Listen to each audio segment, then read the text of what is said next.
My female 25 life revolved around my parents for years.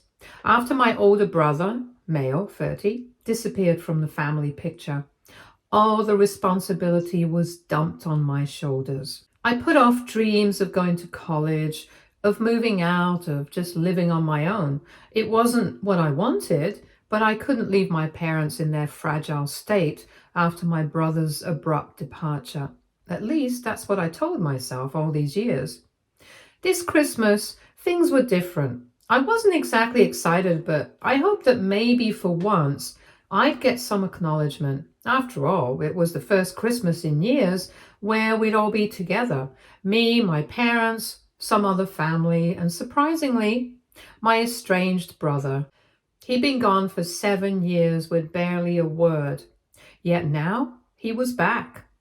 My parents had been overjoyed at the news. All they could talk about was him. Leading up to the dinner, I wanted to bake a pie, a small peace offering for my family that made me feel more like a caretaker than a daughter. But my mother was so excited that she wouldn't even let me enter the kitchen. The house smelled like cinnamon and roast turkey. And for a moment, I thought that this Christmas would feel different, that maybe it wouldn't end with me crying quietly in some corner of the house. Dinner started off uneventfully with all the traditional dishes. My parents were bouncing with excitement, talking about how the family was finally complete again with my brother's return. I listened quietly as I stabbed my mashed potatoes as they painted a picture of him that made him sound like a returning hero. He was running late. Then came the grand entrance. He strode in like he owned the place, wearing an expensive coat and a smug smile that immediately set my teeth on edge. My parents rushed to greet him like he was some sort of celebrity. He dropped his designer duffel bag in the hallway and threw his arms wide open, declaring he was back and planning to move in for the foreseeable future. The announcement stunned me. I looked at my parents, expecting at least a glance in my direction, some acknowledgement of how this might affect me after all these years of taking care of them. Instead, they beamed at him like he was the second coming of Christ. My mother clapped her hands together, talking about how wonderful it would be to have her capable son back home. Capable? The word rang in my ears like a slap. Where had he been all this time? When bills needed paying, when my dad had surgery, and when my mom broke her ankle. While I was juggling 3 part-time jobs, he was nowhere to be found. I tried to swallow my growing anger, focusing on my food, but then my dad chimed in, suggesting that maybe it was time for me to move out. After all, now that my brother was back, they no longer needed me around. The humiliation was swift and cutting. My fork clattered onto my plate as I stared at them in disbelief. They went on as if rehearsing, saying I was the independent one, the black sheep who never really fit in anyway. My brother chuckled, leaning back in his chair, telling me he'd make sure the house was in good hands. I felt the sting of tears behind my eyes, but refused to let them fall. Not here, not in front of them. I excused myself, mumbling something about needing fresh air, and stepped outside into the freezing night. The stars above blurred as the reality of what had just happened sank in. 7 years. 7 years of sacrificing everything, of putting them first, and this was the thanks I got? Dismissed like I was nothing, replaced by someone who had abandoned them without a second thought. My chest ached with a mixture of pain and anger, and for the first time I allowed myself to ask, what have all my sacrifices been for? I didn't have an answer, but as I stood there, shivering in the cold, one thing became painfully clear. I couldn't stay. Something had to change, even if I didn't know what that was yet. I stayed outside longer than I intended, pacing back and forth on the icy driveway as I tried to collect myself.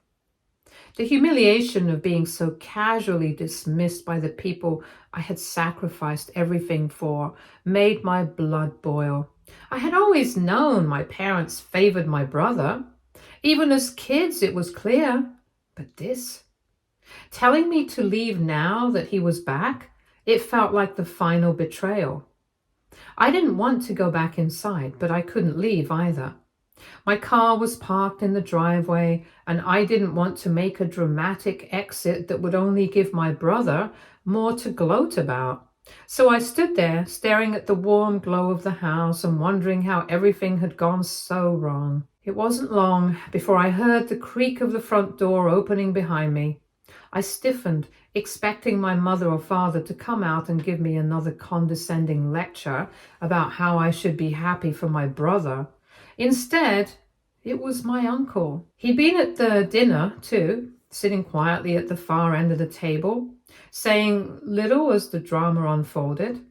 My dad's older brother was always more of an observer than a participant in family matters, but he had a sharpness about him that I had always respected. He approached me slowly. Without a word, he shrugged off his coat and draped it over my shoulders. I hadn't realized how badly I was shivering until then. He said he knew it wasn't his place to interfere, but he couldn't let me stand out here alone after what had just happened. His voice was calm and steady, but there was an edge to it that made me think he was angrier than he was letting on. He told me that it wasn't right. He had watched me sacrifice everything for my parents over the years, only to see them throw me aside the moment my brother reappeared. It wasn't fair, he said, and I deserved better. Hearing someone acknowledge what I had been through made my throat tighten. I wanted to burst into tears. I hadn't realized how much I needed someone to see me, to validate the years of effort and pain I had endured. My uncle went on, saying that he'd seen this pattern in my parents long before tonight. He tried to intervene when we were kids, but my parents had always brushed him off. He admitted that he regretted not doing more back then, but now he said he wanted to help. I looked at him, skeptical. Help? How? What could he possibly do to fix this mess? That's when he reached into his pocket and pulled out a small card.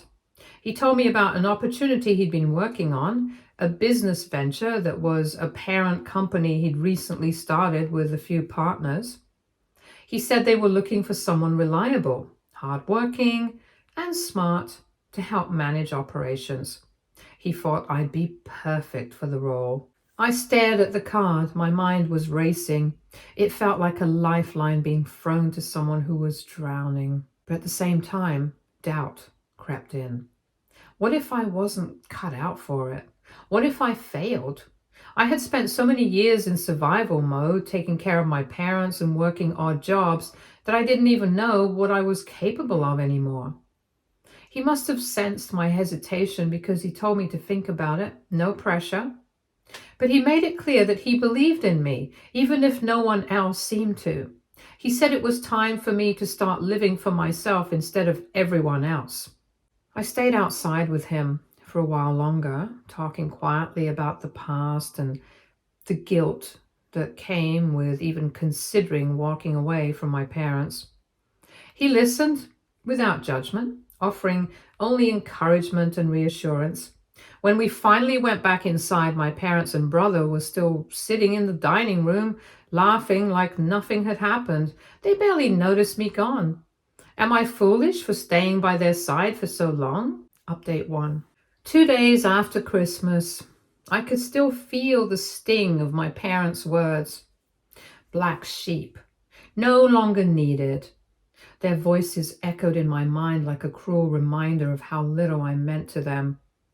The thought of staying in that house, under the same roof as my brother and parents, felt unbearable. I had spent years giving up everything for them, Yet they had made it clear that I was disposable. By the time the house began to stir, I had already made up my mind. I couldn't stay there another day. After a quick shower, I began packing my things. It didn't take long. I didn't own much besides my clothes and a few personal items. The thought crossed my mind that this was proof of how much I had sacrificed. While my brother had the latest gadgets, expensive clothes, and a room full of luxuries, my life fit neatly into 2 duffel bags. All these years they had still kept his room untouched, but squeaky clean. As I zipped up the last bag, my uncle knocked on my bedroom door. He must have noticed my somber expression because his voice was gentle when he asked if I had a minute to talk. A few other family members had stayed over, including him. He handed me a cup of coffee and asked me what I was planning to do. I told him the truth. I was planning to leave and maybe bunk with a friend for a while. He nodded thoughtfully, as if he had expected this answer. I didn't have enough money to get my own place right away. The thought of going back to my low-paying job while trying to figure out my next steps felt daunting. That's when he surprised me. He said I should come to stay with him. He lived about an hour away and had a guest room where I could stay as long as I needed. He told me that it was time to put myself first and that he wanted to help me get back on my feet. I hesitated, unsure if I could accept such generosity. But then he said something that stuck with me. You've spent enough time taking care of everyone else. Let someone take care of you for a change. I was teary-eyed. I took a deep breath and nodded. He was right. By noon, I had packed my bags into his car and said a brief goodbye to my parents. My mother barely looked up from the kitchen table. She was entirely focused on doting on my brother. My father didn't bother to hide his disinterest. Neither of them asked where I was going or when I'd be back. It was as if they had already written me off. The drive to my uncle's house was quiet but comforting. He didn't push me to talk, giving me space to process everything. When we arrived, he helped carry my bags inside and showed me to the guest room. It was small but cozy, with fresh sheets on the bed and a window overlooking a peaceful backyard. I felt like I could breathe. I realized that this could actually lead to something. Update 2. Staying at my uncle's house felt bizarre at first. It wasn't just the change of scenery, it was the absence of tension. There was no passive-aggressive commentary, no constant pressure to meet impossible expectations, and no one reminding me of what I supposedly lacked. I didn't walk on eggshells around my uncle, and he didn't treat me like a burden. Instead, he treated me like I mattered, and that was something I wasn't used to. The first few days passed in a blur. My uncle worked from home. His company was based in another city. He was giving me space to settle in and think about what I wanted to do next. I was considering his offer. I spent most of my time trying to help him out as much as I could and trying to figure out how to navigate the gaping hole my parents' rejection had left in my life. One evening, as we sat in the living room with cups of tea, he broke the silence with a question that felt loaded. He asked what my plan was moving forward. I admitted that I was considering his offer.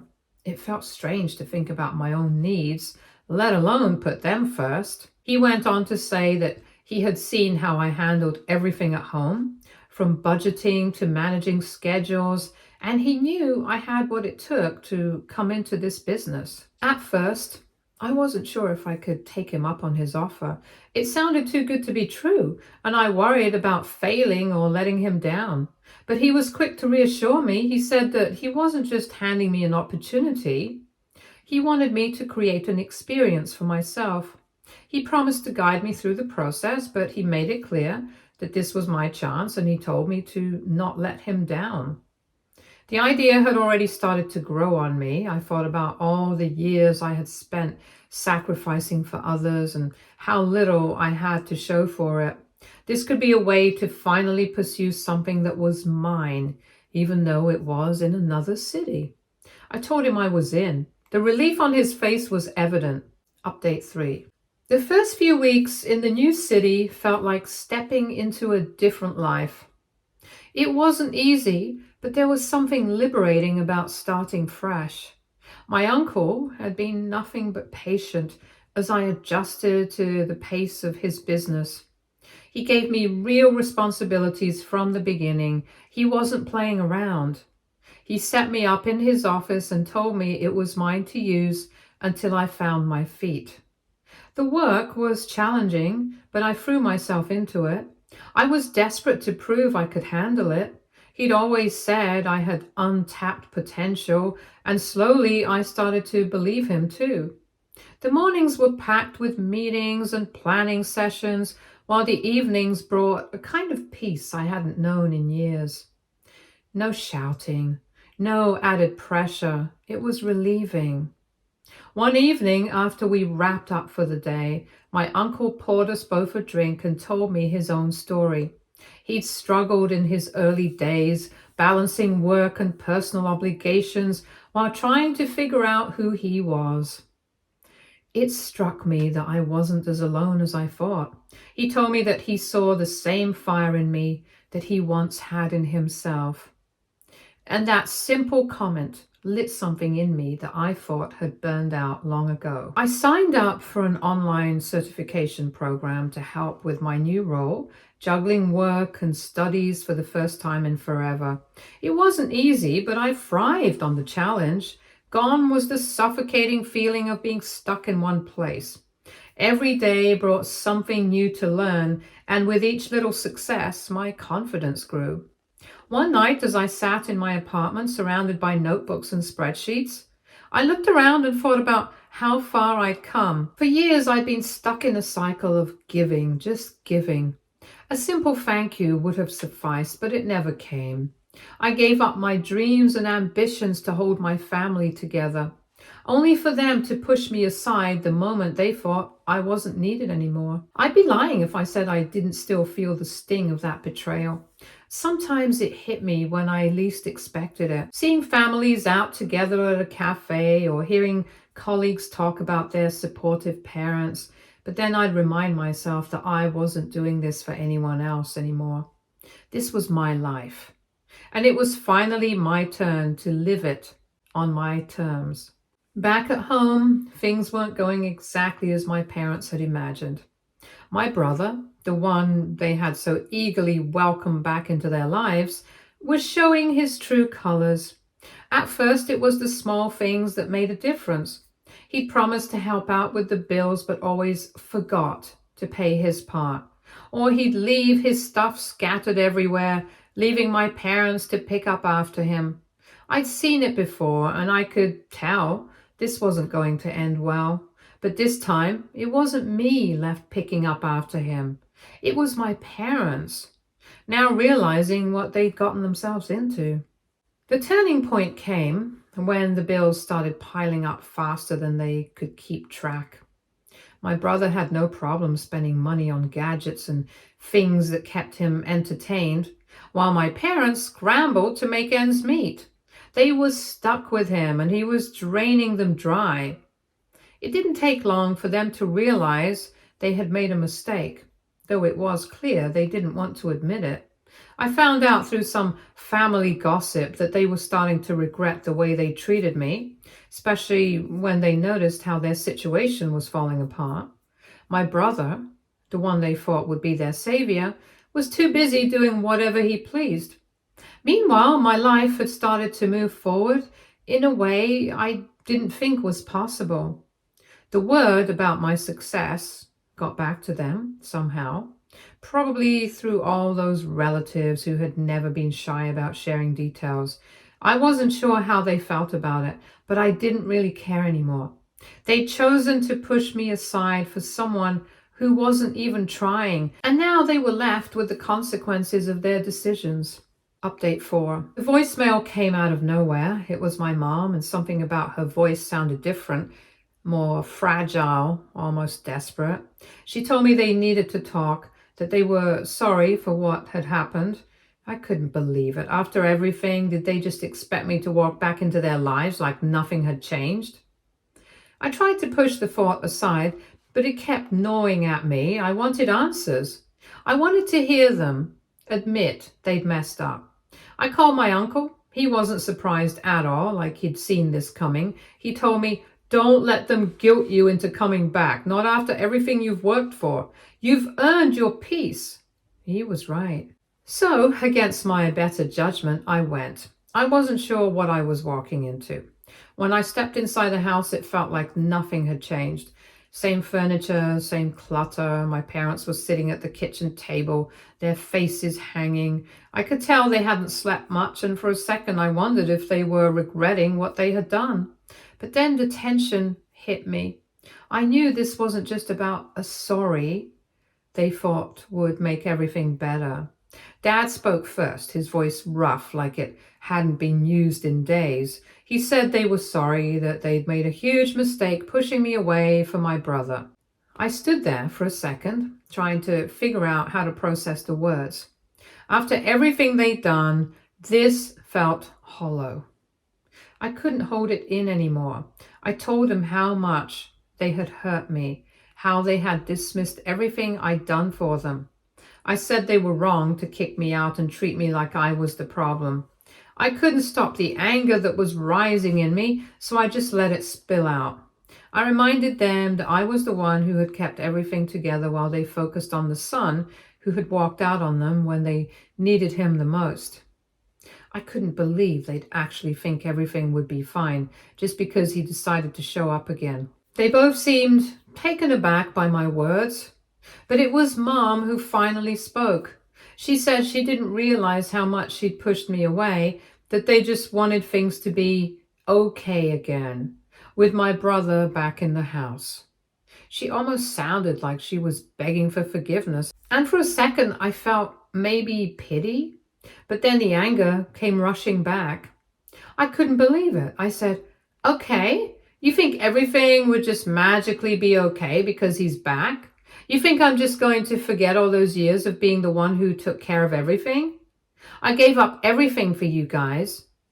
It came out harsher than I intended, but I didn't care. The truth needed to be said. My dad shifted in his seat, his face red, probably realizing just how deep the mess had gotten. He didn't know what to say. Mom just stared at me, her eyes wet, but I didn't feel sorry for her, not this time. Not when they had treated me like I was invisible for so long. I stood up then and said, "I've moved on. I built a life for myself. You don't get to just come in with a sorry and expect me to pretend like none of this matters." It was like the room froze. Mom looked like she was about to say something, but the words never came. Dad just sat there, his face crumpling in on itself. And that's when I realized that this apology wouldn't be enough. I wasn't going to get the closure I wanted. I walked out of that house without a second glance. Update 5. A week had passed since I saw them. It wasn't the closure I thought I'd get, but it was enough. I had my peace and I had my life back. Something I never thought I'd truly have. Things had been moving forward, and no, my uncle wasn't angry with me. I had told him that I would be going. He even gave me the keys to his house over there. I was beginning to think maybe I dodged a bullet by my brother coming back, and then the phone rang. Speak of the devil. It was my mom's number. I didn't answer. I couldn't. Not yet. I had to keep moving forward, and I couldn't let them pull me back into the mess they'd made. But the phone kept ringing and ringing. Finally, after the 4th call, I picked it up. I didn't expect what came next. It was my dad. His voice sounded nothing like the man I had left behind. This voice was different. It was almost unrecognizable. He sounded broken, like all the air had been let out of him. He said we needed to talk again, that things had changed since I left. There was a sense of urgency in his voice that I couldn't ignore, but I still wasn't sure I was ready for whatever was coming next. He started telling me that he knew I didn't want to hear from them, but things had gotten worse. They didn't know where else to turn. They needed my help. He said they were sorry more than I could imagine. He admitted that they messed up big time. He said they should have never pushed me away, that they took me for granted. He told me that my brother had left again, for good this time. He had packed up and just disappeared, left them with more than just empty space. Apparently, he was hiding out at their house after he had run up debts and left them with financial and legal issues they couldn't untangle. They were drowning. The reality of it all hit me like a punch in the gut. This was the brother who'd been praised for years, the one who was seen as the capable one, the successful one. And now he was gone, leaving them with nothing but problems. Dad kept going, his voice breaking. He said they'd been counting on my brother to take care of things, but now it was all collapsing. He couldn't say it enough. They had been wrong. They pushed me away thinking it was better, but they saw now that they needed me. At first, I was stunned. I didn't know what to say. How was I supposed to react to this? Was it really regret, or was it just a last-ditch effort to get me back in the fold? I couldn't be sure, but I didn't want to go back into that chaos. I quite like my life now. Finally, I spoke, trying to keep the venom from spilling out. I asked, "You're asking me for money? After everything?" There was a pause on the other end of the line. I could almost hear them struggling for the right words. Dad finally spoke again, his voice quieter, more humble this time. He said they didn't know what else to do. They couldn't fix it without me, without my help. They had taken me for granted for so long, and now they were stuck. My mom's voice cracked as she spoke from the background. She said they couldn't do it alone, that they were desperate and they needed me more than ever. She sounded so small, so fragile, I almost believed her. But I knew this was just another version of their old pattern, relying on me when it was convenient for them. I asked, "What am I supposed to do? I've got my own life to build now, and you're asking me to fix everything?" Dad's voice shook, as if he could hear the anger creeping into mine. He said they didn't have the resources to handle everything. Bills were piling up, the house was falling apart, and they couldn't clean this up on their own. How could they have let it all go this far? "I'm not asking for a miracle," he added. "I just need you to understand that we're in trouble. We don't know where else to turn." My mind was a blur. Everything inside me screamed that I should be angry, that I should tell them this was exactly how I felt about all the years I had spent caring for them, giving up everything for their happiness. I wanted to say something sharp, something that would cut through the guilt they were trying to make me feel, but something held me back. I could hear them both breathing heavily on the other end, waiting for me to make a decision. And finally, Mom spoke again, her voice full of pain. She begged me not to hate them. She told me how sorry they were for everything. She said she was ashamed of how they had treated me, how they had taken me for granted. She said they needed me, that they couldn't do this alone. I closed my eyes. It was all bearing down on me. I wanted to say yes. I wanted to be the person they needed me to be. But I also knew that wasn't what I wanted for myself anymore. I had worked too hard to get to where I was. I had spent too long living in the shadow of their needs. And I couldn't go back to that. Not now. "I can't just fix everything for you," I said, my voice steady but with an edge. "I have my own life now. I'm trying to rebuild everything. I can't keep putting myself last for you." I could hear Dad's voice breaking, and I felt a pang of guilt, but I didn't give in, not this time. They needed to understand that I couldn't be the one to carry their weight anymore. "I have to go," I said finally. "I can't do this." I hung up before they could say anything else. Am I wrong for this? Stay tuned for more stories from our girl relationships.